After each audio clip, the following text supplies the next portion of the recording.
What's up, guys? Welcome to the line change.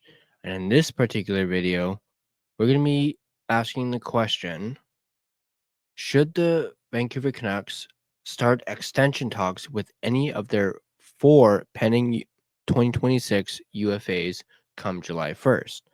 Basically, what that means is those that are pending UFAs in 2026 can start negotiating an extension July 1st.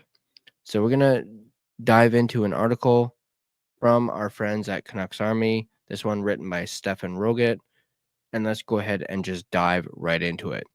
Welcome to the cusp of June, which really in hockey terms means welcome to the final month of the NHL season, and welcome to the final month before the opening up of the 2025 free agent frenzy.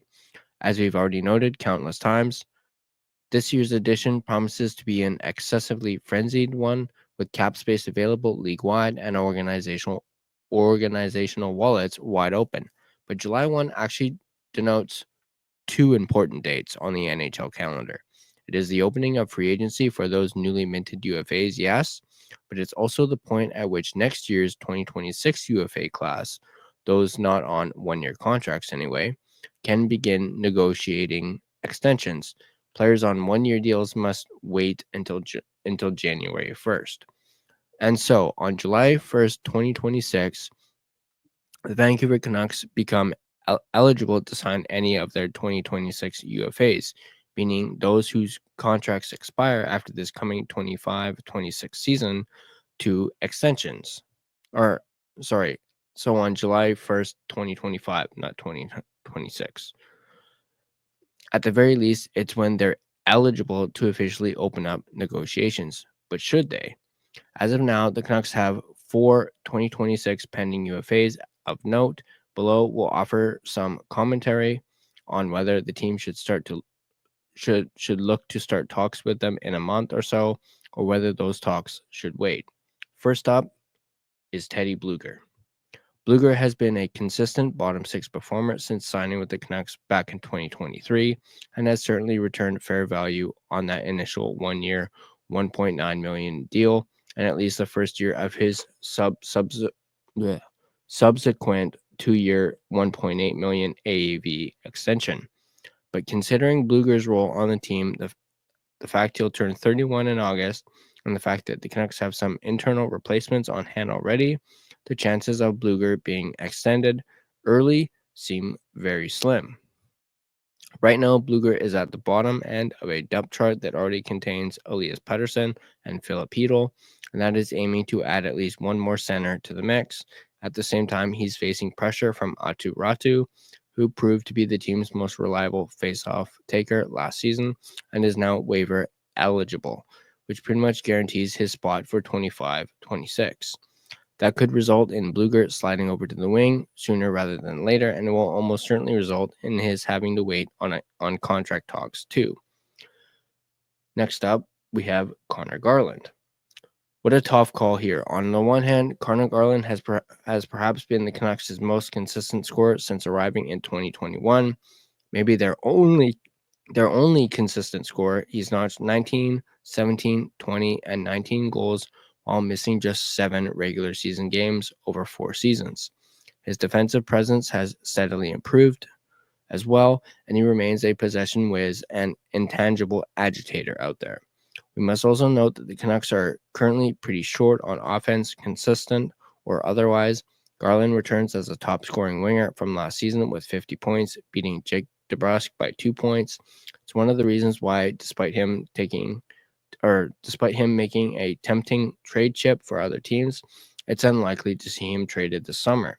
The Canucks need him as much, if not more, in 25-26 than they did last year.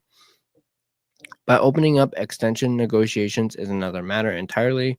Garland is 29 and won't turn 30 until March of next year. That's still young enough and with enough prime years remaining to think an extension is possible, but really it will largely depend on who else the Canucks have on hand at that point. We imagine talks with Garland won't open up on July 1st. At any rate, the Canucks will wait to see who else they land in free agency and through the trade market. and how prospects like Jonathan Lekremaki progress, if the Canucks can add another scoring winger, they will probably be fine to let Garland's contract expire. Unless, of course, Garland were willing to take some sort of discount compared to what he might land on the open market. But after a season in which Garland lost his most respected teammate, JT Miller, and a coach he spoke incredibly high of, in Rick Tocchet, we're not so sure Garland would be willing to open up extension talks himself. Next up, Thatcher Demko. As difficult as it is to say, all signs point to no here. Demko is 29, going on 30 in December, and is only one season separated from a Vezina nomination. Normally, that'd be prime goalie extension time. But there's the uncertain recovery from multiple injuries, including one to the popliteus that we've been told Demko will just have to live with from now on. There's the fact that the Canucks already signed Kevin Lankinen to a 4-year extension with a full no movement clause in the first 2 years. There's also Artur Silov's pending loss of waiver exemption combined with his utter stardom in the current AHL playoffs. Add it all up, and there's just no way the Canucks can justify signing Demko to an early extension unless he comes to them first and with an offer that includes no real pay raise, but that seems unlikely.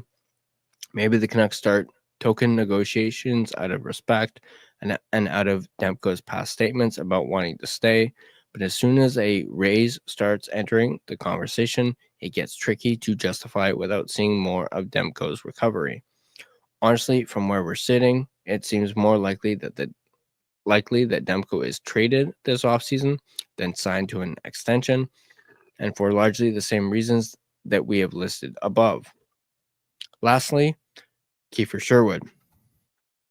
Finally, we hit a player that might actually receive an extension this summer. The city of Vancouver fell in love with Sherwood this season, and with good reason.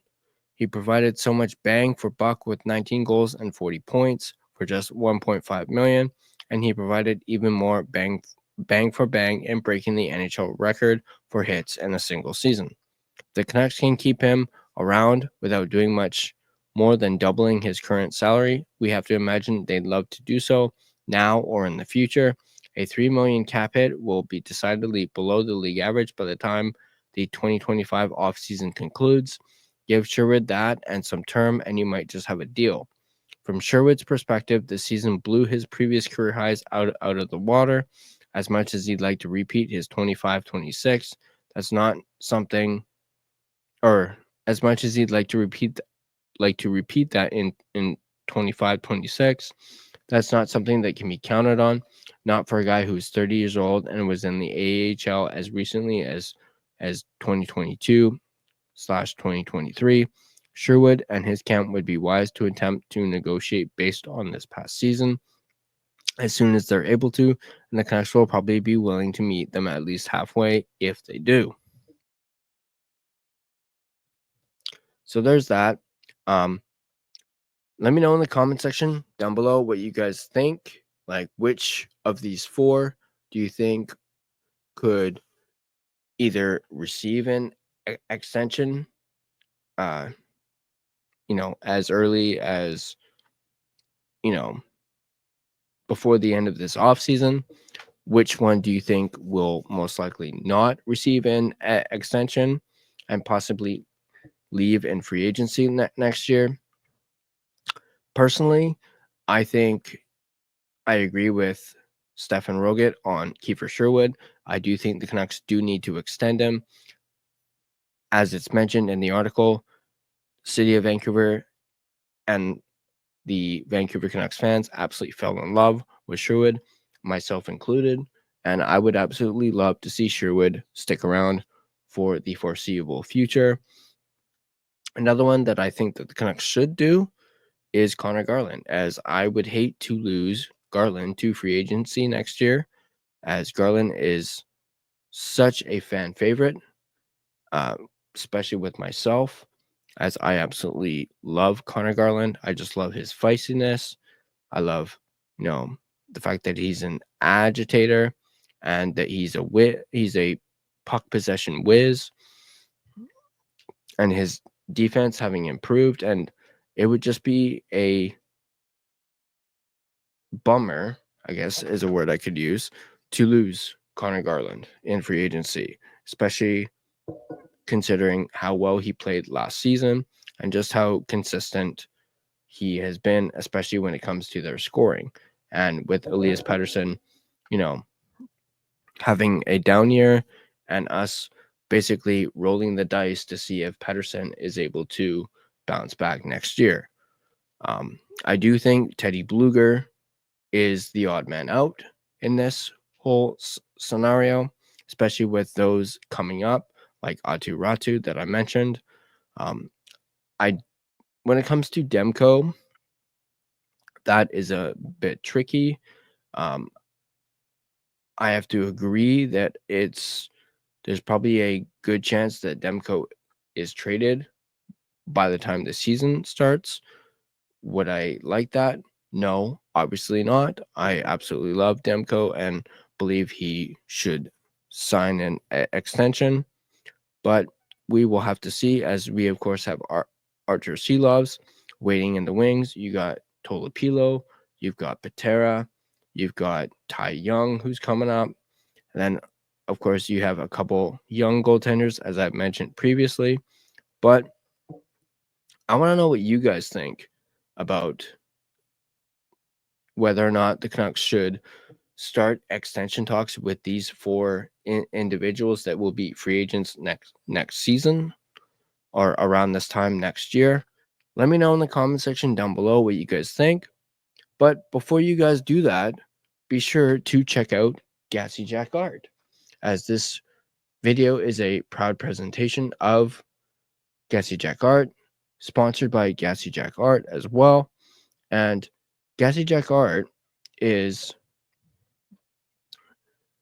or actually rather, Gassy Jack Art produces hockey prints on archival paper and canvas that have been rated to last over 100 years. Their product range features a variety of players from different teams, including the Edmonton Oilers, Montreal Canadiens, Toronto Maple Leafs, Calgary Flames, Colorado Avalanche, and your Vancouver Canucks, as well as more.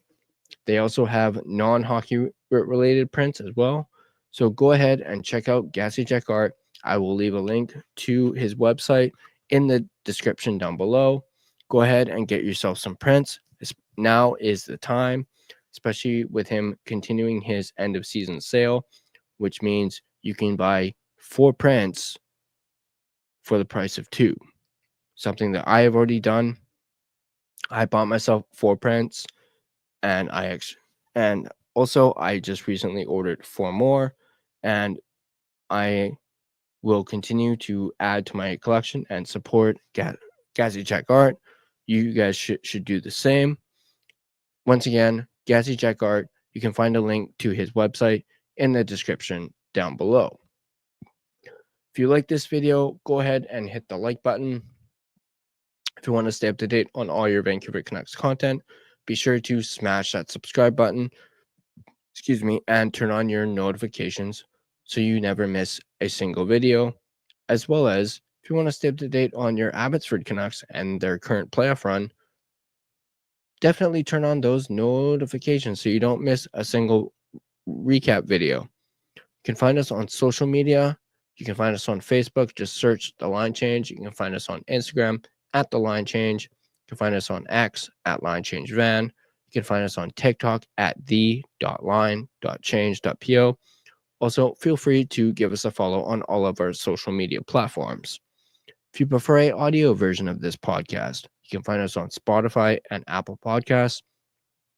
On Spotify, once again, much like with our social media pages, feel free to give us a follow on Spotify, as well as leave a rate and review. It's greatly appreciated. But that's going to do it for this video. As always, go Canucks, go Abby, and I'll see you guys in the next video.